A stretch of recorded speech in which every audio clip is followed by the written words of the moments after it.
அதிபயங்கரமா உயர போகுதா பெட்ரோல் விலை.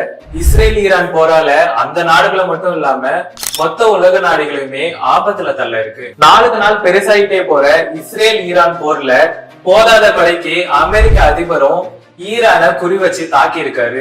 ஈரானோட உச்ச தலைவர் அலி காமனி சரண்டர் ஆகணும், அப்படி இல்லைன்னா அதுக்கு கொடுக்கப்படுற வேலை அதிபயங்கரமா இருக்கும்னு ட்ரம்ப் எச்சரிக்கை கொடுத்திருக்காரு. இத கொஞ்சமும் காதல வாங்கிக்காத ஈரான் அமெரிக்க படைகளையும் சேர்த்து தாக்க தயாராயிட்டு வருது. அதோட முதல் கட்டமா அமெரிக்கா, பிரிட்டன், பிரான்ஸ், ஜெர்மனி கப்பல்கள் கச்சா எண்ணெய் கொண்டு போறதுக்கு அதிகமா யூஸ் பண்ற ஹார்முஸ் நீர் வழித்தடத்தை மூடணும்னு முடிவு பண்ணிருக்கு ஈரான். ஈரான் நாடாளுமன்றமும் ஹார்முஸ மூடுறதுக்கு ஒப்புதல் கொடுத்துட்டதாகவும் விரைவில் அந்த வழித்தடம் மூடப்படும் சொல்லப்படுது. ஒருவேளை ஹார்முஸ் வழித்தடம் மூடப்பட்டுச்சுன்னா உலகத்துல இருக்கிற பெரும்பாலான நாடுகள்ல பெட்ரோல் டீசல் விலை யோசிச்சு பார்க்க முடியாத அளவுக்கு உயர வாய்ப்பு இருக்காம். ஈரான் தான் நிறைய கச்சா எண்ணெயை ஏற்றுமதி பண்ணுது. இப்போ அதை க்ளோஸ் பண்ணிட்டா கச்சா எண்ணெய் ஈரானை விட்டு வெளியே வராது.